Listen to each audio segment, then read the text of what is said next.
रहे, तेरे गले में कंठो साज रहो, तेरे गले में कंठो साज रहे, तेरे गले में कंठो साज रहो। ठोडी पर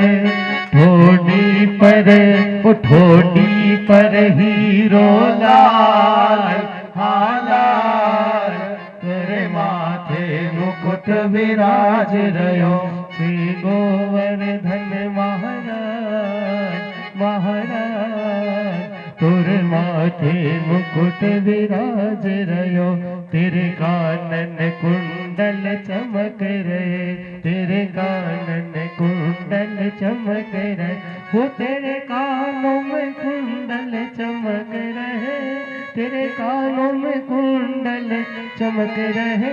तेरी झांकी श्री झांकी, वो प्यारी झांकी बनी विशाल हाँ विशाल, तेरे माथे मुकुट विराज रहो, श्री गोवर्धन महाराज महाराज। तेरे माथे मुकुट विराज रहो, तेरे माथे मुकुट विराज रहो, तेरे माथे मुकुट विराज रहो, तेरे माथे मुकुट विराज रहो, श्री गोवर्धन महाराज महाराज। तेरे माथे मुकुट विराज रहो, तेरे माथे मुकुट विराज रहो। बोले गोवर्धन जी महाराज की जय हो। कई दिन से हमारे भैया और श्रोताओं में भी बहुत लोग लगातार एक ही बात कहते हैं, महाराज एक दो भजन, नींद भाग जाती है, एक दो भजन एक दो, और हमको बिल्कुल याद ही नहीं रहता था। पर अचानक गिरिराज जी की बात चलती, हमारी आंखों से आंखें मिल गई और शुरू हो गए। योजना नहीं योजना कुछ ही नहीं। और वैसे संगीत माने स्वर की साधना, ईश्वर की साधना है, पर भैया हमको आती नहीं है। और आती भी हो तो ऐसी पवित्र परंपरा में खड़े हैं। पूज्य धर्म सम्राट स्वामी करपात्री जी महाराज, पूज्य स्वामी विष्णुआश्रम जी महाराज, पूज्य प्रबल जी महाराज, पूज्य निरंजन देव तीर्थ जी महाराज, कैसे करें। उस पवित्र मर्यादा की परंपरा सुरक्षित बनी रहे इसलिए भी, और भागवत महापुराण परमहंसों की संहिता है, ज्ञान का महासमुद्र है, भक्ति का सन्निधान है, इसलिए भी अभी भजन करके कुछ सुख तो मिलता है, आराम तो मिलता है और लोगों को आनंद भी आता है, परंतु ये आनंद क्षणिक है। और भागवत का जो ज्ञान सुधा है, ज्ञानामृत है, ये हमारे कल्याण का साधक है। कुछ ऐसी भावनाओं से प्रेरित होकर के संगीत का सहारा नहीं लिया जाता, और भगवान करे कि ये परंपरा बची रहे। जिनको दुनिया को खुश करना है वो चाहे जो करें, पर जिनको दुनिया की खुशी के लिए कुछ करना है वो अलग बात है। तुमको अच्छा लगे इसलिए करें ये नहीं, तुम्हारे लिए अच्छा हो इसलिए करें ये बात है। अच्छा लगना अलग बात है और अच्छा होना अलग बात है। कुछ चीजें अच्छी बहुत लगती है पर अच्छी होती नहीं। बोलिए श्री कृष्णचंद्र भगवान की। गिरिराज जी की पूजा हो गई, इंद्र को बेचैनी हो गई। देवराज इंद्र ने सांवर्तक नाम के मेघों को कहा, जाओ पूरे ब्रजमंडल को डुबा दो। और महाराज काले काले उमड़ते घुमड़ते बड़े भयंकर गर्जना करते हुए मेघ आए और टूट पड़े ब्रजमंडल पर। एक ही क्षण में मूसलाधार वर्षा हो गई शुरू। हस्ती हस्त प्रथुलोदक धारा, हाथी की सूंड के बराबर मोटी मोटी धारा पड़ रही है, बूंद नहीं पड़ रही।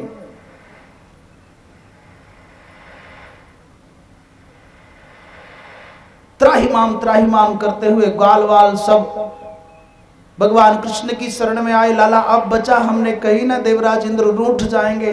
कृष्ण ने कहा मेरे गिरिराज जी की शरण में आ जाओ, कोई खतरा नहीं है। और भगवान कृष्ण ने 7 वर्ष के लाला बाल कृष्ण लाल ने 7 दिन 7 रात्रि पर्यंत 7 कोस के गोवर्धन पर्वत को अपनी एक उंगली पर उठा करके रखा।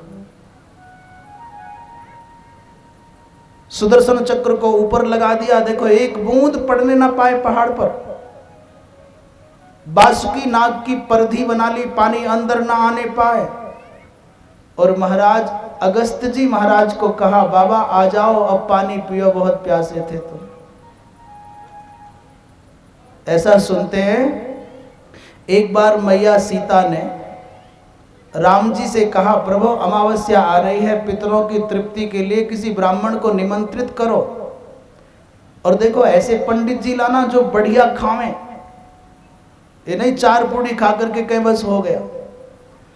राम जी ने कहा देवी जो पंडित जी मिल जाएं उन्हीं को खवा करके छुट्टी पाओ, चक्कर में मत पड़ो, ये बाबा जियों का मामला बड़ा टेढ़ा होता है। सीता जी ने कहा नहीं नहीं ऐसे लाओ जिनको खवाने में आनंद आवे। तो राम जी अगस्त जी महाराज के पास में पहुंच गए, बाबा कल अमावस्या है, निमंत्रण है। अगस्त जी ने कहा भगवान अब तो हम वायु पी करके रहते हैं, आजकल हमारा फास्ट बहुत टॉप का फास्ट है, ऐसा नहीं, पानी भी नहीं पीते, व्रत कर रहे हैं, व्रत करके रहते हैं। राम जी ने मनाया तो मान गए, बोले चलो तुम कहते हो थोड़ा सा प्रसाद पा लेंगे।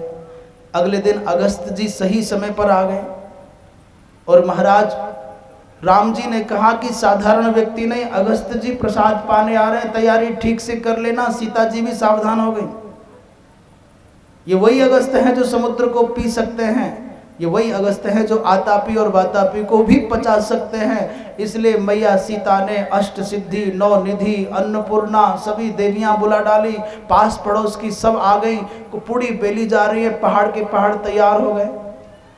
अगस्त जी महाराज ने आसन पर बैठ करके स्वाहा स्वाहा करना शुरू किया तो महाराज कुछ ही देर में पूड़ी बेलने वालों को पसीना आने लग गया। परसने वाले अपनी पीठ के दर्द को पकड़ करके खड़े हो जाए। सीता जी ने कहा राम जी की ओर देख करके बोले ये क्या बवाल है, पूरे गांव के भंडारे के लिए पूड़ियां बनाई थी, बाबा अकेले ही पचा गए हो।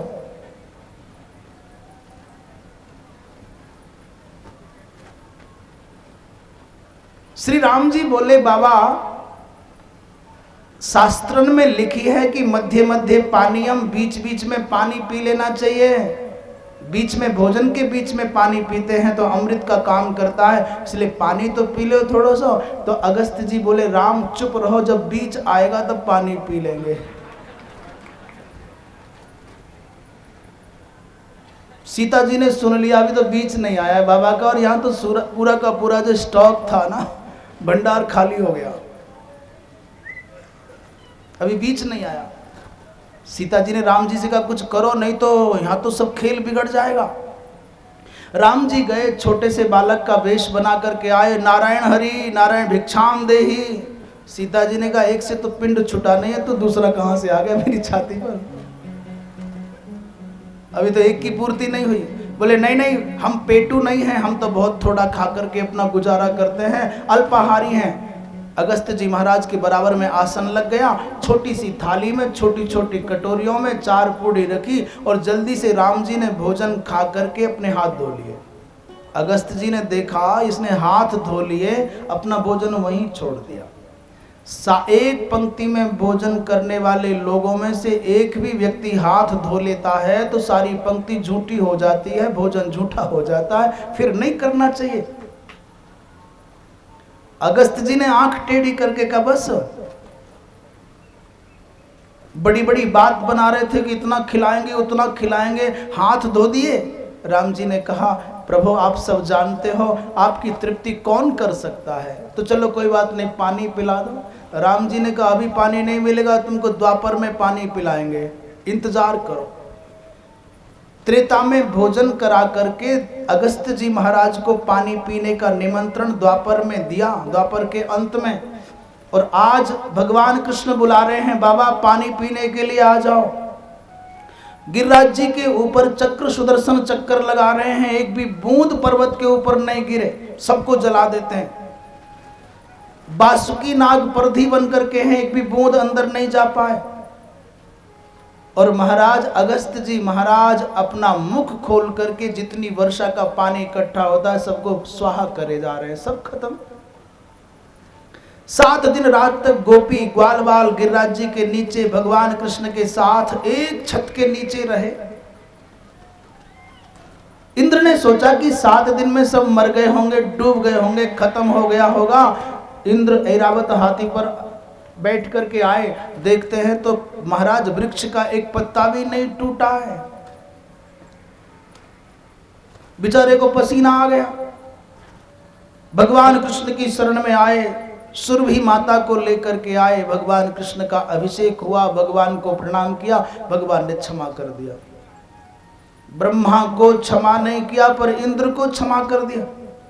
लोगों ने कहा क्या बात है? बोले भगवान कहते हैं इंद्र तेरी एक गलती का इतना फायदा हुआ कि राधा जी के सहित सारी गोपांगनाएं और पूरा का पूरा ब्रजमंडल एक छत के नीचे आ गया। ऐसी दुश्मनी किसी से हो जाए कि हमारा परिवार इकट्ठा हो जाए, ऐसा विरोधी कोई मिल जाए कि हम सब इकट्ठे हो जाएं, इससे बढ़िया और क्या होगा। बोलिए श्री कृष्णचंद्र भगवान की जय। भगवान का गोविंद नाम हुआ। वर्णलोक में गए हुए नंद बाबा की मुक्ति भगवान कृष्ण ने कराई। और अब श्री सुखदेव जी महाराज कहते रासमंडल में प्रवेश करने को समय है गयो है।